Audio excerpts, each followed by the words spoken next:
नमस्कार। बीच बहस कार्यक्रम में आप सभी का स्वागत, अभिनंदन। मैं हूं आपके साथ निधीश गोयल। व्यापार में संभावनाएं अपार हैं और भारत एक ऐसा देश है जिसने सदियों से विश्व को व्यापार करना सिखाया है। जिसे कहते हैं कि जहां न पहुंचे रेलगाड़ी वठे भी पहुंचे मारवाड़ी। गुजरात की बात करें, मारवाड़ की बात करें या विश्व में किसी भी देश की बात करें, लेकिन वहां पर भारत की समृद्धि से विश्व का कोई भी कोना अछूता नहीं है। और शायद यही कारण है कि 18वीं सदी के मध्य तक भारत की अर्थव्यवस्था विश्व की अर्थव्यवस्था का 1/3 से अधिक हिस्सा रखती थी। परिस्थितियां बदली, हम लोग कुछ कमजोर भी हुए, लेकिन बदलते हुए इस दौर में अगर हम पिछले कुछ वर्षों की बात करें तो लघु उद्योगों के कारण से भारत की अर्थव्यवस्था ने एक बड़ी उछाल जो है वो लगाई है और जिसी के कारण से ही आज भारत विश्व की टॉप 5 अर्थव्यवस्थाओं में होने की क्षमता रख रहा है। केंद्रीय बजट 2023 में लघु उद्योगों के बारे में जो घोषणाएं की गई हैं, जो प्रावधान रखे गए हैं और किस तरह से प्रधानमंत्री नरेंद्र मोदी का एक सीधी निगाह, उनकी एक दूरदृष्टि इस संबंध में है, इन सब के बारे में आज हम चर्चा करने वाले हैं। और चर्चा के लिए हमारे साथ स्टूडियो में पधारे हैं श्रीमान ओम प्रकाश जी मित्तल। आप पूर्व राष्ट्रीय अध्यक्ष हैं लघु उद्योग भारती के। ओम मित्तल साहब, आपका बहुत स्वागत। नमस्कार। वास्तव में जो आपने विषय रखा है, केंद्रीय बजट के अंदर लघु उद्योगों के प्रति भारत सरकार ने कुछ अच्छी घोषणाएं की है। पर फिर पहले मैं उसके पहले आपको ये बताना चाहता हूँ कि जिस प्रकार से आपने ये कहा है, तो वास्तव में भारत की रीढ़ की हड्डी ये लघु उद्योग है। माइक्रो, स्मॉल, मीडियम इंडस्ट्रीज और रूरल स्तर के अंदर जो ये ग्रामीण बेस के ऊपर कॉटेज एंड टाइनी इंडस्ट्रीज है, इससे देश को रोजगार भी मिलता है। और जो आपने पुराना कहा था कि 18वीं सदी के पहले भारत जो है 34% हिस्सा भारत के विश्व इकोनॉमिक में होता था। यहाँ सुई से लेके हवाई जहाज तक सब कुछ भारत में बनता था। केवल सोने का आयात भारत में होता था, बाकी कोई चीज़ का आयात भारत में नहीं होता था। सब कुछ यहाँ बनता। लेकिन बाद का जो काल रहा 200 वर्षों का, उसमें गुलामी के कारण अंग्रेजों ने और मुगल काल के कारण जो देश के अंदर जिस प्रकार से स्थिति रही, यहाँ के हुनर को दबाया गया, उससे कारण नहीं का। और वो लघु उद्योग भारती जिस संस्था का मैं पूर्व राष्ट्रीय अध्यक्ष के नाते काम कर रहा हूँ, उसका ध्येय वाक्य है राष्ट्रोद्धारो लघु उद्यमी। लघु उद्योगों के द्वारा राष्ट्र का उद्धार, उसका सर्वांगीण विकास करना। हम कृषि के द्वारा उत्पादित वस्तुओं से भी और मशीन के द्वारा उत्पादित जो सारा वस्तु है उनके द्वारा देश के अंदर आर्थिक डेवलपमेंट हो, हमारे जीडीपी बढ़े। और जो हमारा भारत सरकार का जो $5 ट्रिलियन का एक टारगेट है, उसको हम लघु उद्योगों के द्वारा ही भारत सरकार पहुंच सकती है। ये देश की रीढ़ की हड्डी है। 6.5 करोड़ 7 करोड़ के आसपास लघु उद्योग डायरेक्ट इनडायरेक्ट रूप से लोग एमएसएमई इंटरप्राइजेज के नाते जुड़े हुए हैं। और इसमें कम से कम अब 13-14 करोड़ लोगों का डायरेक्ट इनडायरेक्ट रोजगार इसमें निर्भर करता है। ये बहुत बड़ा क्षेत्र है। और भारत सरकार ने इस बजट के अंदर कुछ घोषणाएं इसमें अच्छी उन्होंने की है। इंटरेस्ट रेट को थोड़ा कम करने की कोशिश की है। और छोटे उद्योगों को अगर लोन की मात्रा अगर 2 करोड़ से नीचे रहती है तो उन्होंने 1% इंटरेस्ट का कम करने की घोषणा की है। इसी प्रकार से बैंक द्वारा लोन मिलने में डिफिकल्टी होती है। छोटे उद्योगों को लोन की अवेलेबिलिटी के अंदर उनके पास में कोलेटरल सिक्योरिटी नहीं रहती है कोई, इसलिए बैंक को कोलेटरल फ्री लोन देने के लिए जो क्रेडिट गारंटी ट्रस्ट फंड बना हुआ है भारत सरकार के अंदर, उस ट्रस्ट फंड की अमाउंट को जस्ट डबल से भी ज़्यादा 9,000 करोड़ रुपए से ऊपर ज़्यादा उन्होंने इस प्रकार से किया है, ताकि अगर कोई बैंक से छोटा लोन ले 2 करोड़ से नीचे का लोन, जो क्रेडिट गारंटी ट्रस्ट फंड के तहत उनको सिक्योरिटी रहती है। और इसलिए उसके ऊपर भी उन्होंने ध्यान दिया है। इसी प्रकार से जो है सेक्शन 43B के अंदर अगर किसी एमएसएमई डेवलपमेंट एक्ट के तहत अगर किसी का payment micro and small industries का है, अगर नहीं टाइमली पेमेंट नहीं होता है तो जिसने पेमेंट नहीं किया है उसको छूट, उसको 43B के अंदर इनकम टैक्स में छूट नहीं मिलेगी। इससे बड़े उद्योग जो है, छोटे उद्योगों को टाइमली पेमेंट और पब्लिक सेक्टर अंडरटेकिंग उसको टाइमली पेमेंट करने का भी प्रावधान रखा गया है। ग्रीन एनर्जी के लिए पर्यावरण में भी काफ़ी अच्छी कुछ सुविधाएं देने का उन्होंने घोषणाएं सरकार ने इस बजट के अंदर की है। साथ ही साथ के अंदर जो इनकम टैक्स की स्लैब है उसके अंदर जो छूट दी है वो भी अल्टीमेटली जो प्रोप्राइटरी कंसर्न और पार्टनरशिप कंसर्न है जो इसमें लगी हुई है, उसकी जो इनकम टैक्स की स्लैब कम करने के कारण कुछ बेनिफिट्स जो है बड़ा फर्दर जो मैन्युफैक्चरिंग सेक्टर के अंदर उसका उपयोग हो, उसके ऊपर भी काफ़ी ध्यान दिया गया है।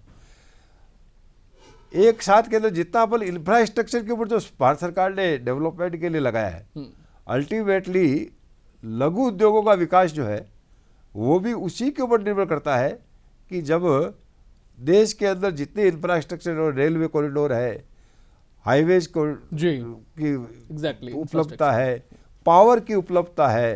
एक्चुअली में जैसे राजस्थान के अंदर आज की डेट के अंदर काफ़ी पावर टैरिफ काफ़ी बढ़ी हुई है और पावर की अवेलेबिलिटी बहुत अनसर्टेनिटी रहती है, पर भारत सरकार ने इन सब सुविधाओं को और ज़्यादा वाइबल किया है और इन सब सुविधाओं को हाईवेज है, रेलवेज है, एयर सर्विसेज है, जल के मार्ग के द्वारा उसका आवागमन है, फिर पावर के अंदर उसका उपयोग है, ग्रीन वेज के अंदर पॉल्यूशंस के अंदर अलग अलग कैटेगरीज भारत सरकार ने इसके पहले बजट के अंदर जो बनाई है उसके ऊपर और कॉन्सेंट्रेट किया है।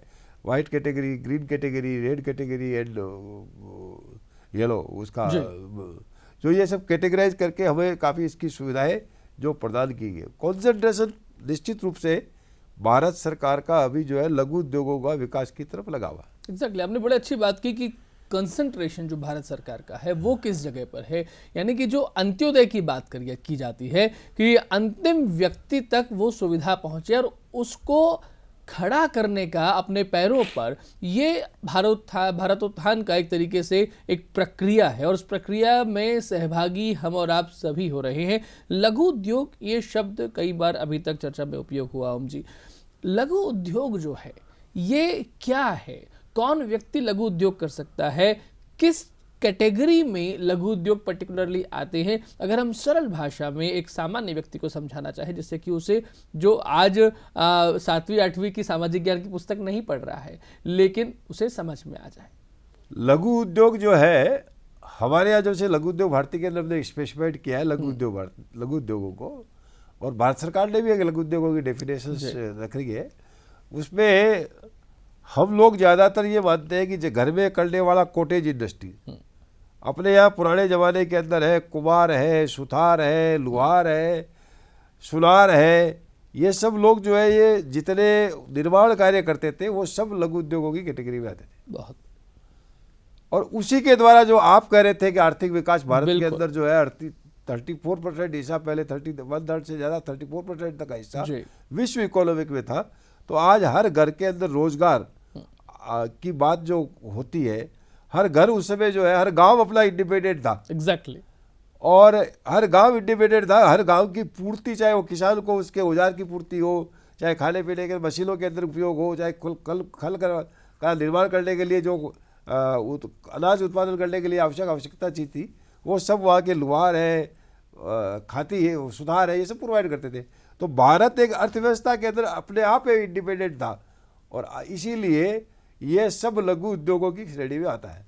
इसी प्रकार से आज की डेट के अंदर जितने इंडस्ट्रियल एरियाज के अंदर मैन्युफैक्चरिंग सेक्टर्स है, उसके अंदर मैन्युफैक्चरिंग सेक्टर के अंदर जिसने 10 करोड़ रुपए से नीचा प्लांट एंड मशीनरी के अंदर इन्वेस्टमेंट कर रखा है जी, अब 1 करोड़ से नीचे जिसका इन्वेस्टमेंट वो माइक्रो कैटेगरी में आता है, 5 करोड़ तक का इन्वेस्टमेंट जो है वो स्मॉल कैटेगरी में आता है, और 50 करोड़ तक का इन्वेस्टमेंट जो है वो मीडियम स्केल कैटेगरी में आता है। उसके नीचे ये सब टाइली और कॉटेज इंडस्ट्रीज है, 1 करोड़ से नीचे जिसका मशीनरी उसको सब ये है, और टर्नओवर बेसिस के ऊपर भी इसको जो है आगे स्पेसिफाइड किया है। पहले केवल प्लांट एंड मशीनरी था, अब उसको टर्नओवर से भी जोड़ दिया गया है। तो जिसका छोटा काम है उसको माइक्रो, स्मॉल और मीडियम, इस प्रकार से उन्होंने अलग अलग कैटेगरी वाइज जो है वो चीज़ की है। उनसे जब हम लोग देखते हैं कि लघु उद्योग ये चीज़ें हैं, अब एक सामान्य व्यक्ति है जो अखबारों में पढ़ रहा है, डिजिटल मीडिया में लघु उद्योग, MSME, मुद्रा योजना, स्किल डिपार्टमेंट, ये सब चीज़ें, स्टैंडअप इंडिया, स्टार्टअप इंडिया, सब सुन रहा है। सुन करके उसको लगा कि मैं भी कोई लघु उद्योग जो है स्थापित करता हूँ, मेरे अंदर भी वो बात है। तो उसको जानकारी उसके बारे में ठीक तरीके से कि भाई इसके लिए आपको जो ऋण मिलेगा वो ऋण कितना मिल सकता है, कहाँ से मिल सकता है, उसकी प्रक्रिया क्या होगी, उसमें कितना समय लगेगा, उसके लिए अथॉरिटीज़ कौन सी होंगी जहाँ पर उसे जाना होगा, क्या उसमें ट्रांसपेरेंसीज पूरी रहेंगी, उसकी योग्यताएं क्या होनी चाहिए, शैक्षणिक योग्यताओं का भी क्या कोई निर्धारण है, इन सब के बारे में थोड़ा बताएं। लघु उद्योग लगाने के लिए शैक्षणिक योग्यता किसी प्रकार का कोई क्राइटेरिया भारत सरकार ने मेंटेन नहीं किया है और कोई भी आदमी उसको लघु उद्योग लगा सकता है। और जहाँ तक सवाल है, स्टार्टिंग में जब कोई आदमी इंडस्ट्री लगाएगा तो निश्चित रूप से माइक्रो एंड स्मॉल लेवल पे ही लगाएगा, उसके बाद में वो मीडियम और उसके ऊपर जाएगा। भारत सरकार के पास में एक डायरेक्टर ऑफ एमएसएमई डिपार्टमेंट है। एमएसएमई डिपार्टमेंट जो है मंत्रालय है भारत सरकार के अंदर अलग से, और हर स्टेट के अंदर डायरेक्टर एमएसएमई की बोल करके ये कार्य हो रहा है। तो निश्चित रूप से ये सब जो है इस प्रकार के लोगों को फैसिलिटेट करने के लिए, जानकार लोगों के लिए फैसिलिटेट करने के लिए है कि आखिरकार आपका जो है किस प्रकार से उद्योग धंधा लगाना जाए। अब ये स्टार्टअप इंडिया है, स्टैंडअप इंडिया है, जो व्यक्ति नया स्टार्टअप डेवलप करता है उसको फिर इनोवेशंस होता है, उसके ऊपर आगे चलने के लिए निश्चित रूप से कोई भी आईआईटी इंस्टीट्यूट या इंजीनियरिंग स्टूडेंट्स है वो कोई या कोई भी सामान्य व्यक्ति जो है कोई नया अपना डेवलपमेंट करता है तो उसको फाइनेंस की आवश्यकता रहती है। एग्जैक्टली। तो वो स्टार्टअप तो कर लेता है, लेकिन उसको जो है आगे कैसे बढ़ाया जाए, इस प्रकार से भारत सरकार ने स्टार्टअप्स के अंदर काफ़ी सुविधाएं भी दी है। फिर उसको कैसे डेवलप हो, कौन उसको एडॉप्ट करे, इस प्रकार का जो है यूनिफॉर्म आगे किस प्रकार से आए, तो ये इसके लिए भारत सरकार ने स्टार्टअप की कई सुविधाएं दी है। इनकम टैक्स में भी छूट इस प्रकार से दी हुई है। 3 साल तक आगे स्टार्टअप डेवलप करके नया मैन्युफैक्चरिंग करता है तो उसको इनकम टैक्स नहीं लगेगा, वो एक रिलीफ उन्होंने दी है। इस प्रकार से इसको आगे बढ़ाया जाएगा। उनसे डिजिटल प्लेटफॉर्म की अगर हम बात करें, ऐसे हम डिजिटल इंडिया की जिस तरह से बात करते हैं, डिजिटल प्लेटफॉर्म पे लोग बहुत काम कर रहे हैं। कोई पोर्टल बना रहा है, वेबसाइट बना रहा है, एप्लीकेशन बना रहा है, बिकॉज उसको लगता है कि मेरी इसके लिए है और उसके लिए इंडस्ट्री सेटअप करने की पर्टिकुलरली कोई आवश्यकता नहीं है। हाँ, 2-3 लोग मैंने हायर किए, कोई इमेज ग्राफिक का, कोई वीडियो एडिटर का, और मैं अपना काम कर सकता हूँ। तो क्या इस तरीके का डिजिटल मोड में काम करना भी लघु उद्योगों की श्रेणी में आता है? क्या उसके लिए भी सरकार के द्वारा लोन प्रदत्त किया जाता है? निश्चित रूप से है। सॉफ्टवेयर डेवलपमेंट भी एक मैन्युफैक्चरिंग का पार्ट है, लघु उद्योगों की श्रेणी में आता है। और डिजिटल बोर्ड के ऊपर वर्क करने वाले भी, क्योंकि सरकार की डेफिनेशंस के अंदर तो इंटरप्राइजेज वर्ड जो यूज किया जी, उसमें केवल मैन्युफैक्चरिंग वर्ड नहीं है, इंटरप्राइजेज वर्ड यूज किया हुआ है। Enterprises includes the services also. So ये सब सर्विस का पार्ट्स है और इसका सर्विस सेक्टर्स का अपना पार्ट है और इसको इंक्लूड किया जाता है। ये बहुत बढ़िया है, क्योंकि जब हम आत्मनिर्भर भारत की बात करते हैं तो आत्मनिर्भर भारत की बात हर एक परिवार से निकल करके सामने आती है। जैसे कि आपने कहा कि सुथार की बात हो, लुहार की बात हो, सुनार की बात हो, ये सब जो स्किल बेस्ड इंडस्ट्री की बात आती है, सारी से सारी आपस में एक दूसरे से कनेक्टेड है। पिछले कुछ वर्षों में इसका परिणाम हमारे लिए किस तरीके से निकल के सामने आया? भारत सरकार ने जैसे ही मोदी जी का 2014 के अंदर सरकार बना है, मोदी जी का कंसंट्रेशन स्किल डेवलपमेंट के ऊपर जबरदस्त रहा है। अलग से उन्होंने एक स्किल मंत्रालय का डेवलपमेंट घोषणा है की। वर्तमान में धर्मेंद्र जी प्रधान जो है HR मिनिस्टर के साथ साथ में स्किल मिनिस्ट्री भी वो देख रहे हैं। अभी भी इस बजट के अंदर भी स्किल के लिए काफ़ी अच्छी घोषणाएं की गई है। इंडस्ट्रीज को स्किल के साथ जोड़ना, हम लोग जो माइक्रो स्मॉल इंडस्ट्रीज वाले जो है, जो नए व्यक्ति को जो जोड़ते हैं, उसको ऑटोमेटिकली वो आत्मनिर्भर बनने के लिए उसकी स्किल ट्रेनिंग हमारे खुद की आई होती है। भारत सरकार ने इस बार अलग अलग स्किल सेंटर्स का अलग स्कीम के तहत उसको आगे डेवलपमेंट करने के लिए अलग से बजट का प्रावधान भी उन्होंने किया है।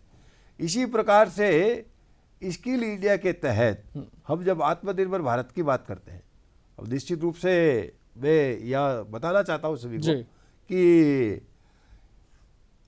आत्मनिर्भर भारत के तहत जब हम वेंटिलेटर खुद बना सकते हैं, वैक्सीन भारत के अंदर विश्व के अंदर सबसे बढ़िया वैक्सीन हमने बना के दी है, और आज कोविड से अपन निकल करके बाहर आए हैं, तो वैक्सीन एक बहुत बड़ा पार्ट रहा है।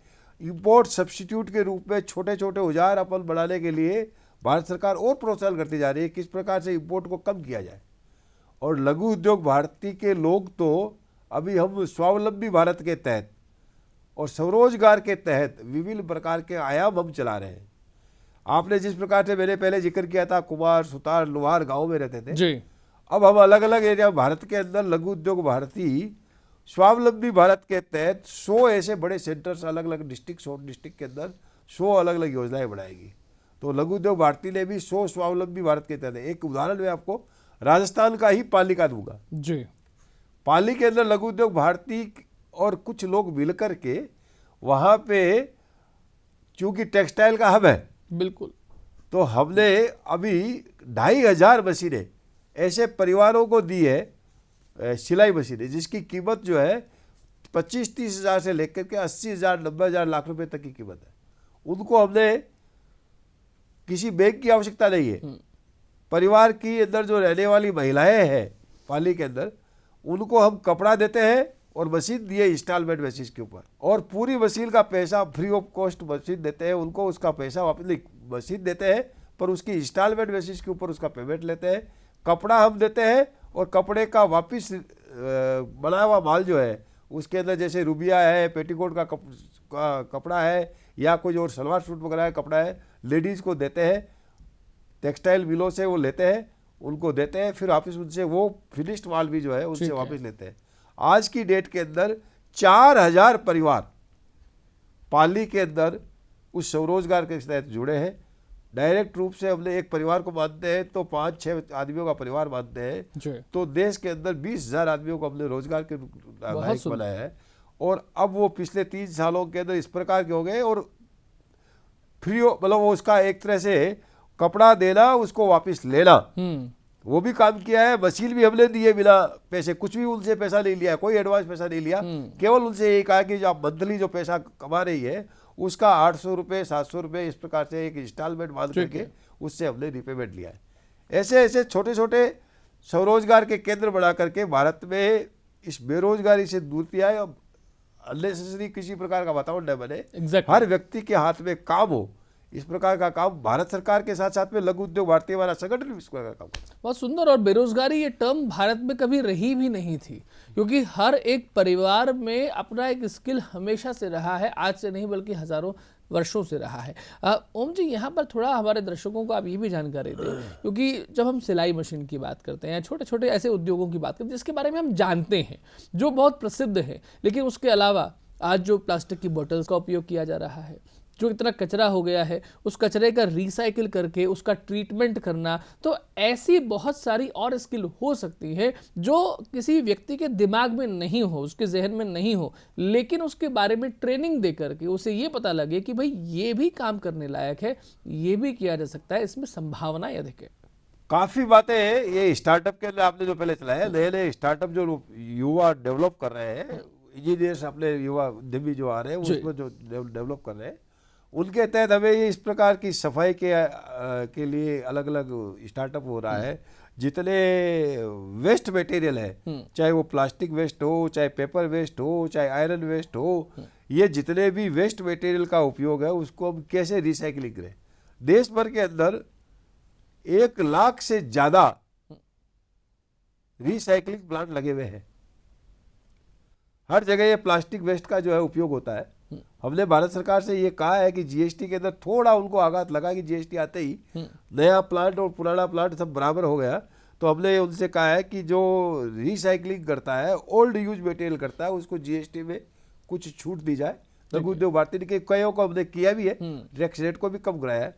तो आजकल जो कि बजट के अंदर जीएसटी एक अलग पार्ट हो गई। पहले हमेशा जो बजट आता था तो कॉन्सेंट्रेशन एक्साइज पे भी होता था और इनकम टैक्स में भी होता था, डायरेक्ट टैक्सेस और इनडायरेक्ट टैक्सेस हो गया। अब आजकल बजट एक डायरेक्ट टैक्सेस का पार्ट हो गया। जीएसटी का डिसीजन जीएसटी काउंसिल करती है, ठीक बात। इसलिए वो क्वार्टरली बेसिस पे बैठती है, विचार करती है, अच्छा एक परिणाम आ गया। उसके तहत हमने कहा है कि छोटे उद्योगों के लिए भारत सरकार जीएसटी के अंदर कुछ स्पेसिफिक फ्री कंपटीशन में टिकने के लिए बड़े उद्योग और पब्लिक सेक्टर के लिए कुछ रियायतें दे। वो आगे का बड़ा विषय है, लेकिन उसके अंदर ये जो आपने विषय उठाया रिसाइकलिंग का विषय, वो रिसाइकलिंग के तहत हम काम कर रहे हैं। उसके तहत अपन स्टार्टअप के रूप में कुछ नया आइटम्स बने, उसको कुछ नया नया डेवलपमेंट हो। हम कुछ छोटे हमारे लोग जो है, जैसे डिफेंस के अंदर भारत आत्मनिर्भर बन गया। जी बिल्कुल सही बात। और जितना पहले इम्पोर्ट हो रहा था उसकी बजाय हम आज भारत में ही बना रहे हैं। ऐसी ही हर चीज़ के अंदर जिस प्रकार से कॉन्सेंट्रेट जाता है, भारत सरकार का एक वेल टारगेटेड बनाया और अब लघु उद्योग भारती भी उसके साथ कंधे में कंधा मिला करके इस प्रकार से इंपोर्ट कम हो, आत्मनिर्भरता बढ़े और हम हर चीज़ भारत में निर्माण हो, इसके ऊपर काफी प्रयास कर रहे हैं। जीएसटी का टर्म कई बार हमारे यहाँ उपयोग हुआ, कई बार एक बात आती है कि भाई ये जो जीएसटी है ये साहब हमसे नहीं संभलती, इसको कौन भरेगा, इसको कैसे भरेगा। और दूसरी बात कि एक व्यक्ति जिसने लघु उद्योगों में अपने आप को छोड़ा, लेकिन वो चाहता है कि भाई मेरा पूरा परिवार जो है वो भी उससे जुड़े, मेरा भाई भी उससे जुड़ जाए, मेरी बहन भी उससे जुड़ जाए, तो क्या पूरे परिवार को भी उससे जोड़ा जा सकता है? पारिवारिक जोड़ने में कहीं कहीं क्या कोई बाध्यता है, कोई समस्या है, या हम आसानी से इसके बारे में? जीएसटी तो इस प्रकार की कोई बाध्यता नहीं करता, और जीएसटी में तो आप फ्रीली है, कुछ भी कर सकते हैं। अगर आपको लगता है कि प्रोप्राइटरशिप की बजाय हम पार्टनरशिप बढ़ाए, लिमिटेड लाइबिलिटी वाली पार्टनर एलएलपी बनाए, या कंपनी फॉर्मेशन करें, परिवार के सब सदस्य उसमें जुड़ सकते हैं, और जीएसटी इसमें कहीं भी कोई दिक्कत पैदा नहीं करती है। जीएसटी तो उल्टा भारत ने कई प्रकार के टैक्सों को मिला करके सरलीकरण का पाठ एग्जैक्टली सरलीकरण का पाठ किया है। कुछ समय 2017 में आया था तो कुछ साल 2 साल तक लोगों को कुछ दिक्कत महसूस हो गई होगी, लेकिन आज की डेट के अंदर जीएसटी एक सरलीकरण का बड़ा पार्ट है, बहुत अच्छा। उसको टैक्स रिफॉर्म में है, वेट का है, काफ़ी प्रकार के टैक्स मिला दिए, केवल एक पेट्रोल और डीजल के ऊपर जीएसटी नहीं लगा, वो वेट विषय, वो अलग विषय है। बाकी स्टेट गवर्नमेंट उसमें सहमति नहीं होती। अदरवाइज अब जीएसटी जो है वो एक सुविधा का है।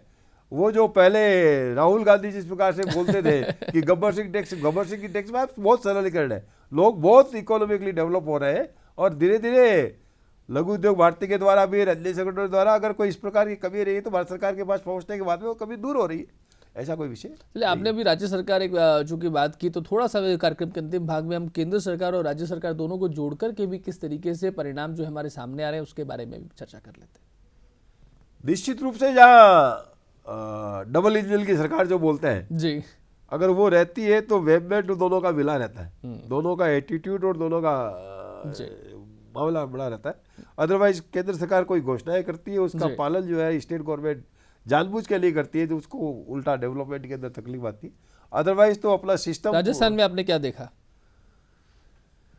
राजस्थान के अंदर तो अभी तो मैं क्या कहूँ इसके बारे में, कुछ कहने लायक स्थिति ही नहीं है। जब बजट ही पुराना बढ़ा जाता है तो उसको कहने लायक कोई स्थिति नहीं है। ठीक है, उद्योग के जगत के अंदर कुछ घोषणाएं की है, लेकिन उसका इम्प्लीमेंटेशन पार्ट तो केवल घोषणा रह जाएगी, क्योंकि चुनाव आने वाले हैं, उसके अंदर जितना बजट का प्रावधान है वो कैसे आगे आएगा, चाहे वो लघु उद्योग हो, चाहे किसान हो, चाहे आम नागरिक हो, इसके ऊपर सब देखो। मुझे लगता है कि हम लोगों ने आज की इस चर्चा में काफ़ी कुछ समझा है और काफ़ी कुछ लोगों को बताने का प्रयास किया है। इसके अलावा भी आपके जो प्रश्न होंगे उन प्रश्नों का उत्तर आप डिजिटल मोड के माध्यम से, चूँकि जिस तरह से ओम जी ने बताया कि आप डायरेक्टर ऑफ एमएसएमई के पास जा सकते हैं, उनकी वेबसाइट्स हैं, वहाँ सूचना ले सकते हैं। कोई और एक ऐसा तरीका, एप्लीकेशंस वगैरह भी इसके लिए बनी हुई है जहाँ पर आप सिंपली अपने मोबाइल में जा करके और थोड़ा खोजबीन कर सकते हैं? नेट में भी, मोबाइल के ऊपर आपका सब सुविधा है। बोला आजकल भारत सरकार में भी, स्टेट गवर्नमेंटों के अंदर भी जो भी एमएसएमई के संबंध में जो फैसिलिटीज है वो सब नेट में अवेलेबल है। और लघु उद्योग भारती हमारी जो संस्था है वो भी जहाँ जहाँ हमारे अपने कार्यालय है, बिल्कुल जो ब्रांचेज है, वहाँ भी हम फैसिलिटेट करते हैं। अभी जयपुर में भी हमारा एक बड़ा ये केंद्र बन रहा है अपैरल पार्क के अंदर, वहाँ पे एमएसएमई फैसिलिटेशन काउंसिल है, स्टार्टअप का है, आरएनडी का है, ये सब एक भवन बन करके उसके अंदर सब सुविधाएं अवेलेबल कराएंगे। नए स्टार्टअप किस प्रकार से डेवलप हो, आरएनडी रिसर्च एंड डेवलपमेंट कुछ पर्टिकुलर प्रोडक्ट के ऊपर किस प्रकार से आगे बढ़ सकता है, जैसे हमारे यहाँ टेक्सटाइल है, जेम्स एंड ज्वेलरी है, वो सब सुविधाएं हम कर रहे हैं। ऐसा कोई इस तरीके का एक बड़ा आयोजन जहाँ पर देख कर के व्यक्ति जो है अपने मन में सपना संजोए कि मुझे भी एक उद्योगपति बनने की राह पर अग्रसर होना है? ऐसे आयोजन हम करते रहते हैं। लघु भारत सरकार भी करती है, लघु उद्योग भारती भी करती है, एग्जीबिशंस का पॉइंट्स भी करते हैं, अलग अलग सेमिनार्स भी करते हैं, जिसको देख करके लगता है। अभी मैं कल ही परसों रात को ही आसाम से आया हूँ, तो हमारे नॉर्थ ईस्ट के पूरे लोग जो है जोरहाट के अंदर इकट्ठे हो गए। अच्छा खासा 250-300 लोगों का 2 दिन का पूरा सेमिनार था, वहाँ के लोग काफ़ी जुड़े, बहुत खुश हुए। ऐसे कार्यक्रम तो हमारे लगातार इस प्रकार चलते ही रहते हैं। उसमें जैसे वेंडर डेवलपमेंट प्रोग्राम है, बड़े उद्योग और छोटे उद्योगों के बीच में कैसे आपस में सामंजस्य बने, किस प्रकार से खरीद और बिक्री का काम वहाँ पे हो सके, मार्केटिंग की अवेलेबिलिटी किस प्रकार से रहती है, ये सब हम काम करते ही है। इसके अलावा जैसे मैंने बताया रिसर्च एंड डेवलपमेंट कैसे हो, रॉ मटेरियल का अवेलेबिलिटी किस प्रकार से हो, प्रोक्योरमेंट हम किस प्रकार से कर सकें, वो तो आप जिस उद्योग में घुसेंगे तो आगे जाकर के आपको हमेशा उसको मिलेंगे। और नए व्यक्तियों के लिए जो भारत सरकार ने स्किल डेवलपमेंट का चलाया है, उसके साथ साथ हम भी अलग अलग प्रकार के ट्रेनिंग प्रोग्राम एग्जैक्टली यानी कि हम सब जो है वो एक साथ समग्र रूप से समेकित रूप से देश को आगे बढ़ाने में अपना योगदान दें। ओम जी, कार्यक्रम के अंतिम भाग में आपका संदेश दर्शकों के लिए। हम तो एक में यही करते हैं संदेश के रूप में, मैं दर्शकों के लिए यही चाहता हूँ कि वो सब भारत में रोजगार के हेतु जिसको हम कहते हैं कि सर्विस प्रोवाइडर बने जी, या मैन्युफैक्चरर बने, जॉब सीकर नहीं बने, खुद अपना जॉब प्रोवाइडर बने। एग्जैक्टली, जॉब प्रोवाइडर बने। जितने भी आजकल के जो बच्चे जिनका पहले अभी कुछ सालों पहले तक जो ध्यान सर्विस के अंदर था कि जाके किसी के एम्प्लॉय हो जाना और उसको जॉब आप जॉब प्रोवाइडर बने, जॉब सीकर न बहुत बने। बढ़िया। और उसके तहत ही जो है आप आगे खूब भारत का विकास करें और भारत को हम स्वर्णिम काल में लेके आए। जो पहले अपन सोचते थे कि भारत विश्व का 34% हिस्सा भारत का जी, था। बिल्कुल ठीक बात। तो ये सब चीजें और हर युवा और बड़ा हुआ आदमी जो है हमारे जीवन काल में आए। ये स्वर्णिम काल किसी आगे आने वाली पीढ़ी के लिए नहीं है, ये हमारे जीवन काल में आए। भारत की आजादी के 100 वर्ष जब पूरे होते हैं, 2047, ये अमृत काल चल रहा है। प्रधानमंत्री नरेंद्र मोदी जी ने कई बार कहा, इस अमृत काल में इस अमृत को हम किस तरीके से, एक तरीके से हम अपने कंठ तक उस मीठे झरने को जो है वो पी सकते हैं। भारत के इतिहास से आता है, वर्तमान में काम करना होगा और भविष्य में हम इस चीज को जो है अपने आगे आने वाली पीढ़ियों तक ले सकेंगे। इसका जो रास्ता जो है वो कुटीर उद्योगों से, लघु उद्योगों से निकल के सामने आता है। सरकार अपना काम कर रही है, हमें अपना काम करना है। बहुत सुंदर ओम जी, अपने आज आए और अपने सभी बातें हमारे दर्शकों के साथ में साझा की। नमस्कार, सबको धन्यवाद।